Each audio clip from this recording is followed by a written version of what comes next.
jaax yu bëri. d'accord mais Pape c'est bien beau ñu dégg ay haute autorité ñoo xamante ne sénégalais yi dañ leen wóolu ba tax ñu dénk leen suñu ay avoir les deniers publics mais ñi ci topp ñëpp détournement de deniers publics peut-être que lii benn mesure dissuasive la mais également est-ce que tey warul am ay garde-fous yoo xamante ne ces autorités là ne sont pas en contact direct avec l'argent wala am benn facilité pour décaisser. mais moo tax dañu war a signer fii Sénégal benn pacte de gouvernance publique quoi. am na un pacte de bonne gouvernance am na. mais merci mais en fait kon am na mais dans la pratique amul quoi. c'est ça waaw. voilà parce que da nga wax lu am solo awa. xam nga moi j'aime souvent le dire je dis que tant que ñun suñuy administration ñu ngi accepter que l'argent liquide di circuler. oui il ne faut pas du tout écarter. mu am ay phénomènes. dégg nga loolu bokk na ci li ma xalaat en premier. deux awa xam nga un ministre wala un directeur général wala koo munti doon mu nekk une fonction bi nga xam ne nominative dañ la koy nommer. wax fa dëgg yàlla man jàpp naa ni que sunu orthodoxie administrative ak financière fii ci Sénégal tënku ba nga xam ne wax fa dëgg yàlla suñ ko ñagoon tuuti rek gën ko defar. yenn facilités yi nit ñi di am ñi leen di tudd ci ay détournement wala ñi leen di tudd ci ay luubal ak yeneen daf fiy dañ. loolu mooy premier point bi. mooy déjà il faut ñu fexe ba dindi loolu facilité bi ñuy am di laal koppar gi muy benn. ñaar également awa il faut ñu fexe ba nga xam ne bu Pape Sané jàppee ni que lii bu ko laalee. oui bu tuutee ba tuuti dana tudd fukki ati kaso. te lépp lu mu amoon ci alal dana ko ñàkk. soo ko dénkee balaa moo laal dana xam lu muy laal je crois que mooy justement modification code pénal bi surtout ci wàllu détournement de deniers publics. ñu bëri dañuy solliciter la criminalisation de détournement de deniers publics. mais justement awa oui waaw xam nga Ibrahima moo ko doon fàttali keroog fii wala Georges su ñaari ñetti xale jëlee benn scooter romb ma fii mbéj ma nangu sama portable buñ leen jàppee cour d'assises dañ leen di yóbbu chambre criminelle. waaw vol à réunion à bord de nangam vol aggravé. voilà. noonu dañ leen di def. waaw ci benn portable. waaye yow comme nuit entre autres. gën a aggravé seen yow nga tere 18 millions de Sénégalais mun a am garab bu baax nga mun a tere ay sénégalaises sunuy yaay sunuy jigéen sunuy soxna tere leen ñi mun a dem wasini dans de bonnes conditions mooy maanaam bu ñuy dem. mënu ñoom ambulance ci ay sareet lañ leen di teg. yenn saa yi ba ñu eggee ci hôpital ba ñu leen garab bi amul il faut nga dem uti ko donc loolu yëpp ci pratique yi nga xam ne yow mii ñu nommé ci bërëb yow yaa koy def moo tax man dama jàpp ni que bu ñu ñoŋalee bu baax a baax di nga xam ne mooy suñuy texte ci wàllu yoon fexe ba nga xam ne nit ki pour que nga laal xaalis mu doon problème je crois qu'on aura réglé au moins 60 à 80% du problème. le reste nag. ñu bàyyi ko nit ki ci li ñuy wax xawma patriotisme wala responsabilité. waaw parce que ku ci nekk nag awa. li gën a tax nga laal alalu askan bi c'est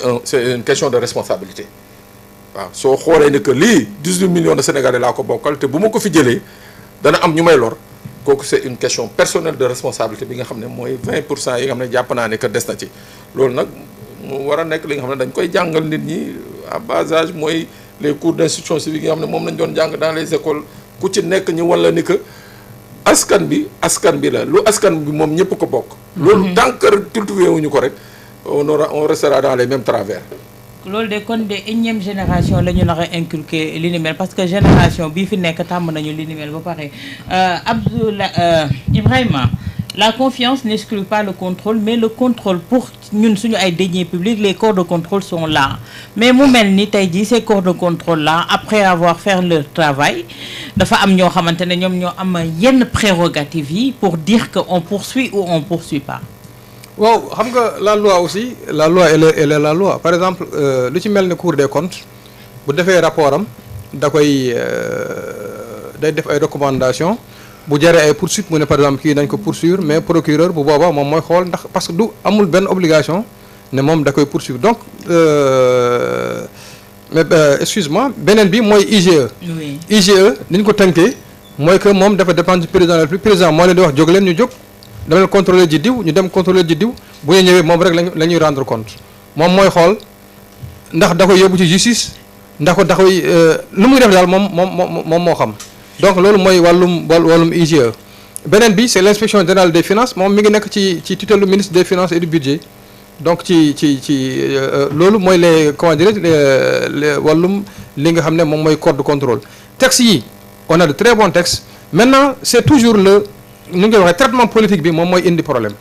te boo gisee ba léegi nii sax nit ñi xaw mel na ñu ci xaw a am ay réserve ci li nga xam ne reddition de comptes bi commencé nii di am ni mooy que à chaque fois on nous a montré depuis temps Ablaye Wade que ne bu nguur gu bees faloo rek dafay utiliser li nga xam ne moom mooy reddition des comptes mais la finalité elle est politique maanaam bu ñu fekkee ne da ngaa def loo xam ne waroo ko def dafay mel ne transaction bi du porte ci awa lii yaa ko jël da nga koy delloo nga consigner ko wala nangam en tout cas da nga koy delloo wala dañuy saisir say bien mais mu delluwaat ci askan bi mais dafay mel ne da ngaa jël li xam ne yow da ngaa jël li mais boo ñëwee relier parti bi donc dañ la koy lewalal donc loolu moo fi nekkoon donc loolu moo tax ba léegi nii nit ñi xaw a am bon kii boobu loolu tax waaw si ay suspicion et puis c'est des suspicions légitimes loolu tax may naan sax donc ñoom fi ñu teg seen tànk teggiwuñ ko foofu donc amaana confiance dina am te confiance moom mooy base justice tant que yàlla confiance rek justice bi dana mën a dox ni mu waree beneen bi Pape mi ngi koy wax aussi mooy suñu comportement par rapport au bien public loolu moom je crois que c'est un travail pluridisciplinaire boo xam ne ay psychologue ay psychiatre ay xawma lan ay juriste ñëpp ci war a plancher c'est pourquoi bu dee par exemple ay Japon ay Chine ay yenn réew yi en tout cas nit ñi ñu am benn maandu boo xam ne dañ koy am par rapport au bien public alors que ñun dafa mel ne nit ki bu ñu ko falee rek bu ñu ko tàbbee fenn la première chose à laquelle il pense c'est comment s'enrichir vite fait bien fait et puis mën ci faire profiter à sa famille à ses parents à ses proches à ses affidés ak yooyu donc loolu c'est un sujet boo xam ne au-delà même de ñi nga xam ne dañuy def ay thèse de doctorat sociologique ak yooyu dafa mel ne sujet boo xam ne dafa nekk sujet boo xam ne même état bi xawma lan autorités yi dañ ci war a veiller voilà dañ ci war a kii mais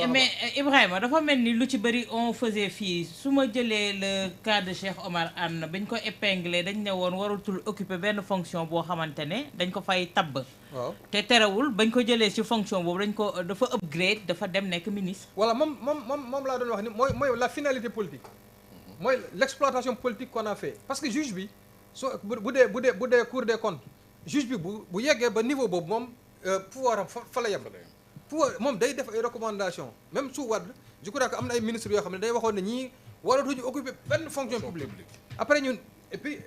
ce qu'on a vu que c'est que après dañ leen nommé ay ministres mais loolu nag prérogative c'est-à-dire kiiwu président la mais su fekkee ne le président là lui il peut passer outre ça pour maintenant aller à contresens de li nga xam ne moom mooy recommandation de la Cour des comptes wala de l'OFNAC donc loolu beneen affaire la donc du sama kii lu ma yàgg di wax mooy que texte yi peut-être ci li nga xam ne moom mooy les rapports des corps de contrôle li leen di exploiter ak ba ni ñu leen di jëbalee juge je crois que foofu war nañ ko xoolaat je crois que kii nga xam ne moom mooy président Macky Sall avant muy dem quand même OFNAC am na benn jéego boo xam ne je crois il a fait faire un pas à l'OFNAC maanaam OFNAC léegi mën na saisir directement le procureur de la République ce qui n'était pas le cas je sais pas si vous vous rappelez même quand Serigne Bassirou Gueye mii nekk tey président OFNAC bi mu nekkee procureur de la République mook Seynabou Ndiaye Diakhaté